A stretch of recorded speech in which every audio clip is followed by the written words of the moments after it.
कैसे आप unit based goal बना सकते हैं या एनएवी बेस्ड भी कभी कभी आप गोल बना सकते हैं।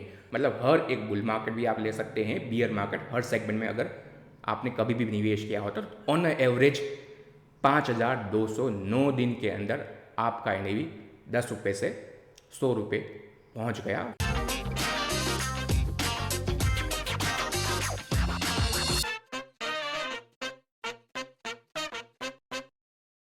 जय हिंद दोस्तों। सबसे पहले दोस्तों आपको और आपके परिवारजनों को होली के इस पर्व की बहुत बहुत शुभकामनाएं। दोस्तों होली रंगों का त्यौहार है, अलग अलग रंगों का त्यौहार है। पिछले 6 महीनों के अंदर हम मार्केट में लाल रंग देख रहे हैं और आशा करते हैं कि यहाँ से अब मार्केट में हमें हरा रंग देखने को मिलेगा। दोस्तों आज का वीडियो थोड़ा अलग वीडियो है।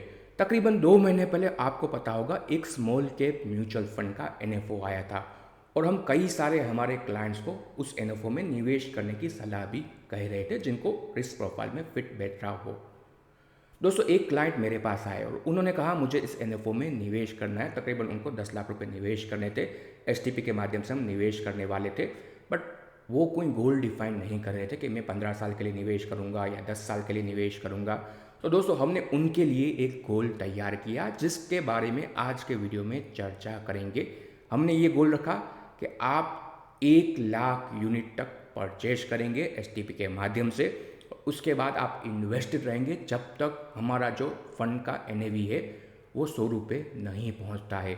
मतलब सपोज़ वो 10 लाख रुपए का निवेश कर रहे हैं, अभी तो एनएवी थोड़ा नीचे भी आ गया है, तकरीबन 9-10 लाख में उनका 1 लाख यूनिट परचेस हो जाता और अगर वो 100 रुपये तक रुकते हैं एनएवी तो उनका जो इन्वेस्टमेंट है उसकी वैल्यू 1 करोड़ के ऊपर पहुंच जाती। तो ये उनके लिए हमने गोल तैयार किया था। दोस्तों इसके बारे में आज के वीडियो में हम चर्चा करने वाले हैं कि कैसे आप यूनिट बेस्ड गोल बना सकते हैं या एनएवी बेस्ड भी कभी कभी आप गोल बना सकते हैं। कुछ हमने पुराने फंड के भी डेटा चेक किए कि जो फंड लॉन्च हुए थे 10 साल 15 साल पहले स्मॉल कैप कैटेगरी में खास करके, उनके एनएवी को कितना समय लगा है ये 100 एनएवी का टारगेट अचीव करने के लिए। और दोस्तों ये वीडियो आज हम क्यों बना रहे हैं उसके बारे में भी आज के वीडियो में हम चर्चा करेंगे। क्यों आपको इस समय पे 1 लाख यूनिट अक्यूमुलेट करने का टारगेट रखना चाहिए, खास करके कुछ नए फंड के अंदर। उसके बारे में हम एक एग्जाम्पल के माध्यम से इस वीडियो में चर्चा करेंगे। तो बहुत सारी बातें आज के वीडियो में होने वाली है, एक अलग प्रकार का वीडियो है, तो वीडियो को ज़रूर पूरा देखिएगा। और अगर आपको इस वीडियो से वैल्यू मिले तो इसको आप शेयर भी कर सकते हैं अपने दोस्तों के साथ, परिवारजनों के साथ। आगे बढ़े दोस्तों, उससे पहले आपके स्क्रीन पर डिस्क्लेमर आ रहा है, ये वीडियो सिर्फ आपके इन्फॉर्मेशन पर्पस के लिए है। Mutual fund investment are subject to market risk. Please read all scheme related document carefully before investing. इस वीडियो में हम कुछ स्कीम के बारे में भी चर्चा करेंगे, वो सिर्फ एग्जाम्पल के लिए है। किसी भी प्रकार का निवेश का सलाह हम आपको नहीं दे रहे हैं। किसी भी म्यूचुअल फंड में निवेश करने से पहले आपको अपना जोखिम समझना है, अपना रिस्क समझना है और उसके बाद ही आपको निवेश करना है। दोस्तों सबसे पहले हमने क्या चेक किया, ऐसे पुराने स्मॉल कैप फंड जो 12 साल 13 साल 15 साल पहले लॉन्च हुए थे, इनिशियली सभी फंड का एनएवी 10 का होता है, उस समय पे किसी इन्वेस्टर ने निवेश किया होता ये 1 लाख यूनिट, तो कितना समय उनको लगा है 100 रुपये के एनएवी तक पहुंचने के लिए। सबसे पहले हम वो डेटा चेक करते हैं कि अलग अलग जो बड़े बड़े अब स्मॉल कैप फंड बन चुके हैं वो पहले एक बार एनएफओ की तरह आए थे। तो उसके बारे में भी हम चर्चा करेंगे कि एनएफओ में निवेश करना सही है या गलत है। जैसे कि आप अपने स्क्रीन पे देख रहे हैं, हमने 5 जो मेजर स्मॉल कैप फंड है उनका डेटा आपके लिए इकट्ठा किया है, जब वो फंड लॉन्च हुए थे और जब उनका एनएवी पहली बार 100 रुपये का टच किया। ये रेगुलर ग्रोथ फंड का ही डेटा है, थोड़ा बहुत अलग डेटा हो सकता है डायरेक्ट फंड का, तो वो आप मान लीजिएगा। सबसे पहले HDFC small cap fund, crisis के समय पे ये फंड लॉन्च हुआ था, तो उसके बारे में भी आज के वीडियो में चर्चा करेंगे। अप्रैल 2008 जब आप देखें फाइनेंशियल क्राइसिस की शुरुआत होना शुरू हो चुका था, तब ये फंड लॉन्च हुआ था। वहाँ से एनएवी बहुत ही गिरा पिछले, उसके बाद 1 साल के अंदर। उसके बाद इसका एनएवी 100 रुपये कब टच किया, 31 जुलाई 2023। ज़्यादातर जो भी स्मॉल कैप फंड 15 साल पहले लॉन्च हुए थे सभी का एनएवी कोविड के बाद ही 100 रुपये के ऊपर टच किया था, क्योंकि कोविड के समय पे एक मेजर करेक्शन आ गया था। तो यहाँ पे आप देखें तो तकरीबन 5,597 दिन के अंदर ये आपका 100 रुपये का एनएवी अचीव किया। 10 रुपये से 100 रुपये का जर्नी 5,597 दिन में HDFC small cap fund regular scheme ने अचीव किया, मतलब 15.5 साल के आसपास ये अगर आप देखें आपका ड्यूरेशन जर्नी होता है। मतलब कि अगर आपने 10 लाख रुपये 15 साल के पहले निवेश किए होते तो आपके 15.5 साल के अंदर उसकी वैल्यू 1 करोड़ रुपये बन गई। निप्पॉन स्मॉल कैप फंड आज सबसे बड़ा एयूएम के हिसाब से फंड है। 2010 में ये फंड लॉन्च हुआ था, सितंबर 2010, 16 सितंबर 2010। 24 मई 2023 में इसने ये अचीव कर लिया 100 रुपये का एनएवी। दोस्तों 100 रुपये का एनएवी जिस दिन पे अचीव किया है पहली बार वही हम डेट ले रहे हैं, उसके बाद नीचे भी गया हो सकता है, फिर उसके बाद उसके ऊपर भी गया हो सकता है। 4,633 दिन इसको लगे, मतलब 12.5 साल के अंदर निप्पॉन ने ये अचीव कर लिया। तो ये एक अच्छा खासा अगर आप देखें, क्योंकि ये क्राइसिस के बाद 2010 में शुरू हुआ था, जिसके सामने एचडीएफसी स्मॉल कैप फंड 2008 में जब क्राइसिस शुरू हुआ उसके समय पे, उसके बाद मेजर करेक्शन भी आया होगा उसके एनएवी के अंदर, बट वहाँ पे डेफिनेटली आपका यूनिट एक्युमुलेशन ज़्यादा हो सकता था।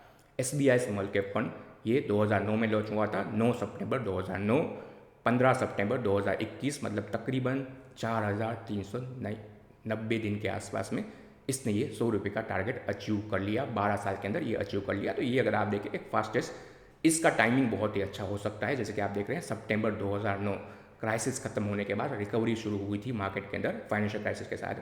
फिर डीएसवी स्मॉल कैप 2007 में ये लॉन्च हुआ था क्राइसिस से पहले, तो इसको ज़्यादा समय लगा है। जैसे कि आप देख रहे हैं तकरीबन 5,114 दिन 14 साल के अंदर इन्होंने ये अचीव कर लिया है। और आखिर में Franklin India small cap fund ये 2006 में लॉन्च हुआ था, 13 जनवरी 2006 और 28 अप्रैल 2023। इसको सबसे ज़्यादा समय लगा है, आप समझ सकते हैं क्यों, क्योंकि ये एक बुल रन के अंदर लॉन्च हुआ और उसके बाद आप देखें तो मेजर करेक्शन भी आया होगा उसके एनएवी के अंदर, और अप्रैल 2023 में इसने ये अचीव कर लिया 6,314 डे के अंदर। 17 साल तकरीबन इसको लगे हैं 10 से आपका 100 एनएवी अचीव करने के लिए। दोस्तों ये 5 फंड का हम एवरेज निकालें, ये मेजर फंड है जो तकरीबन आप देखें 6, 7, 8, 9, 10, मतलब हर एक बुल मार्केट भी आप ले सकते हैं, बियर मार्केट, हर सेगमेंट में अगर आपने कभी भी निवेश किया होता तो ऑन एवरेज 5,209 दिन के अंदर आपका एनएवी 10 रुपये से 100 रुपये पहुँच गया। 14 ईयर आसपास आप मान सकते हैं कि अगर आज के दिन में भी आप जाते हैं किसी स्मॉल कैप में, डेफिनेटली उस समय का समय अलग था, अभी समय अलग है, तो कह नहीं सकते हैं फ्यूचर में कैसे रिटर्न आएगा, पर हिस्टोरिकल रिटर्न को अगर आप फ्यूचर में थोड़ा बहुत एक्स्ट्रापोलेट करें तो 14 ईयर के आसपास आपका 10 रुपये का एनएवी 100 रुपये के आसपास इन सारे स्मॉल कैप में पहुंचा है। आगे क्या होगा हमें नहीं पता है, फिर से मैं आपको डिस्क्लेमर दे दूं। दोस्तों यहाँ पे हम आपको क्लैरिफाई कर दें कि हम किसी भी प्रकार के एनएवी बेस्ड निवेश की सलाह यहाँ पे नहीं दे रहे हैं। 10 रुपये का एनएवी हो या 100 रुपये का एनएवी हो या 500 रुपये का एनएवी हो, उससे आपके रिटर्न में फ़र्क नहीं पड़ता है। अगर आप 10 लाख रुपए निवेश कर रहे हैं किसी भी स्कीम के अंदर तो आपको रिटर्न 10 लाख पे मिलने वाला है, एनएवी पे नहीं मिलने वाला है। तो ये क्लैरिटी आपके पास होनी चाहिए। दोस्तों हम छोटे एयूएम वाले फंड खास करके स्मॉल कैप सेगमेंट में क्यों रिकमेंड करते हैं, उसका अलग रीज़न है।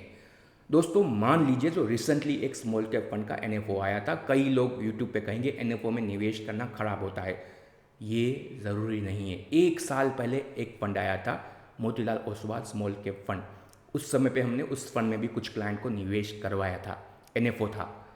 पिछले 1 साल में सबसे बेहतर रिटर्न देने वाला वही फंड था। अभी रिसेंटली एक फंड का एनएफओ आया जहाँ पे भी हमने कुछ हमारे क्लाइंट को डिप्लॉय करवाया है, जिनका लॉन्ग टर्म का टाइम फ्रेम है। दोस्तों उसका एईएम करंटली 1000 करोड़ का है। 1000 करोड़ का एईएम, ये फंड ले लीजिए या कोई भी दूसरा भी पुराना फंड हो जो 10 साल पुराना हो, उसका भी 1000 करोड़ का एईएम हो सकता है। उसका 2% आप देखिए, 1000 करोड़ का 2% कितना होता है, 20 करोड़। 1% होता है आपका 10 करोड़, 2% होगा 20 करोड़। 20 करोड़ को अगर आपको 2%, मतलब आपके एईएम का 2% अगर आपको किसी कंपनी में डिप्लॉय करना 20 करोड़, आपको एक दिन में वो लिक्विडिटी मिल जाएगी, एंट्री के लिए भी और एग्जिट के लिए भी। अभी जो हमारा सबसे बड़ा एईएम वाला फंड है उसका एईएम 50,000 करोड़ से भी ऊपर का है, डेटा आप वेरीफाई कर सकते हैं। 50,000 करोड़, 1% कितना होता है उसका, 500 करोड़, 2% कितना होता है उसका, 1000 करोड़। मार्केट में आप देख लीजिए कितनी ऐसी कंपनी है स्मॉल कैप सेगमेंट के अंदर जिसमें आपको एक दिन में 1000 करोड़ रुपए खरीदने हो तो मिल जाएंगे, शायद ही बहुत ही कम कंपनियां होगी। और दोस्तों ये फ्री फ्लोट आपको देखना होता है, मार्केट कैप तो कुछ कंपनियों का होगा बड़ा, बस 70% प्रमोटर के पास है, बाकी भी आपको 1000 करोड़ खरीदने हैं तो आपका इम्पैक्ट कॉस्ट बहुत ही बड़ा हो जाता है। मैं भी खरीद तो सकते हैं आप खराब मार्केट में, एग्जिट आपको लेना मुश्किल हो जाएगा। तो यहाँ पे सबसे जो बड़ा स्मॉल कैप फंड है उसका आप देखेंगे नंबर ऑफ शेयर कितने हैं, उनके पास 233 शेयर हैं। उसका रीज़न ही वही है कि इतना बड़ा सब आपका एम बन जाता है, फिर आपको सेक्रीफाइसेस करने पड़ते हैं। फंड मैनेजर नहीं कहेंगे कि आप पैसा निकाल लीजिए, बट आपको फिर एक वाइज डिसीजन लेना होता है। तो यहाँ पे रीज़न वही है हमारा स्मॉल कैप में छोटे ईएम की तरफ जाने का, कि वहाँ पे फ्लेक्सिबिलिटी ज़्यादा होती है फंड मैनेजर के पास। मे बी फ्लेक्सी कैप में इतना ये एप्लीकेबल नहीं होता है, क्योंकि वहाँ पे लिक्विडिटी है, 50,000 का एम भी आप मैनेज कर सकते हैं, जो पराग पारक ने करके भी दिखाया है। बट छोटे जो स्मॉल कैप फंड होते हैं वहाँ पे जितना कम ईएम हो, फ्लेक्सिबिलिटी ज़्यादा होती है। मे बी एक्सपेंस रेशो, कुछ लोग कमेंट करेंगे कि इनका एक्सपेंस रेशो ज़्यादा होता है। आपका अगर कोई फंड 40% या 30% अल्फा बना के दे रहा है, तो आप एक्स्ट्रा 0.5% दे देंगे, उतना बड़ा डिफरेंस नहीं आएगा। तो ये एक डिसीजन होता है, एडवाइज़र के साथ लेंगे तो बेटर रहेगा। बाकी आप अपना डिसीजन खुद भी ले सकते हैं, तो वो आपको समझना पड़ेगा। दोस्तों अब हम आते हैं, करंटली हम ये क्यों चर्चा कर रहे हैं कि आप 1 लाख यूनिट का टारगेट लेके चले। दोस्तों तकरीबन 5 साल पहले जाते हैं, एक फंड लॉन्च हुआ था, ITI small cap fund. Covid से पहले ही ये फंड लॉन्च हुआ था, फरवरी 2020 में। तो दोस्तों वहाँ पे ये काम आता है, जब नया नया फंड आता है, आपका लॉन्ग टर्म का ड्यूरेशन है, आप STP लीजिए। जैसे नए फंड में जनरली लोग क्या करते हैं, लमसम डाल लेते हैं। हम STP डलवाते हैं ज़्यादातर हमारे क्लाइंट्स को, नए नए फंड में लमसम या फिर इनिशियली लमसम करके थोड़ा बहुत आप देखिए 50% STP के माध्यम से जा सकते हैं। दोस्तों वीकली, डेली SIP भी आप कर सकते हैं, STP भी आप कर सकते हैं, दोनों सिमिलर ही हैं, तो उस पर हम नहीं जाते हैं। दोस्तों हमने यहाँ पे आपके लिए क्या किया है, ITI स्मॉल कैप फंड सिर्फ एग्जाम्पल के लिए है। यहाँ पे कोविड के समय जब लॉकडाउन अनाउंस हुआ, उसके बाद कोई इन्वेस्टर 10 लाख रुपए लेके आता, STP कर देता इस फंड के अंदर, टारगेट लेके मुझे 1 लाख यूनिट अचीव करने हैं, मैं 10 लाख का कैपिटल लेके आया हूँ। दोस्तों कोविड के पहले ये लॉन्च हुआ था, उसके बाद आप देख पा रहे हैं 6 रुपये NAV पहुँच गया था एक महीने, दो महीनों के अंदर। जैसे कि आप देख रहे हैं अप्रैल से हमने यहाँ पे काउंट किया है 10,000 रुपये का डेली STP। यूनिट गिरते जा रहे थे, NAV गिरता जा रहा था और हमारे STP चल रहा था, SIP चल रहा था। तो आप देख रहे हैं 1 लाख यूनिट आपने अचीव कर लिए 7.6 लाख डिप्लॉय करके। 10 रुपये के NAV पे आपको 10 लाख देने पड़ते, बट क्योंकि NAV गिर रहा है, यहाँ पे ख़राब मार्केट था, तो आपने जल्दी अचीव कर लिया हमारा 1 लाख का टारगेट। और आप देख रहे हैं तकरीबन आप देखें तो यहाँ पे 1 लाख का डर 7.6 में हमने 8.2 लाख का टोटल 3 महीनों का ये STP 4 महीनों का लिया हुआ है। तो वहाँ पे आपने 8.2 लाख डिप्लॉय किए। दोस्तों 13 मार्च 2025 में NAV आपका पहुँच गया वापस 23.7, और ये 20% करेक्शन के बाद मैं बोल रहा हूँ, पिछले 3 महीनों का 23.7, मतलब आप देखें तो आपका मार्केट वैल्यू कितना हो गया, तो 25 लाख, आपका 8 लाख जितने भी यूनिट अक्मुलेट हुए हैं उसका 25 लाख के आसपास मार्केट वैल्यू हो गया। ख़राब मार्केट में STP कीजिए, डेली वीकली SIP कीजिए, गिरते NAV में आपको बेहतर रिटर्न मिल सकता है। तो यही आप कर सकते हैं। यहाँ से अगर आपका कोई गोल नहीं है, तो ये गोल आप बना के जा सकते हैं कि आपको 1 लाख यूनिट अक्मुलेट करने हैं, और जब तक 100 रुपये NAV अचीव नहीं होता है तब तक आप इन्वेस्ट रहेंगे। करंटली मेरे ऐसे स्मॉल कैप फंड है जिसका NAV 9 चल रहा है, मोतीलाल स्मॉल कैप फंड है जिसका NAV 11.5 चल रहा है। अगर आपको स्मॉल कैप में नहीं जाना है, टाटा मल्टी कैप फंड है, ये तकरीबन 1 साल पहले लॉन्च हुआ था, उसका 12 का NAV है। और भी कुछ फंड है जिसके NAV आप देखें अच्छे खासे फंड है, उसमें भी आप जा सकते हैं। फ्लेक्सी कैप में आप कर सकते हैं। रिटायरमेंट फंड भी कुछ लॉन्च हुए थे 2-3 साल पहले, उसको भी आप कंसिडर कर सकते हैं। हम SBI चाइल्ड फंड में भी कंसिडर करते हैं, वहाँ पे भी आप ये टारगेट लेकर चल सकते हैं।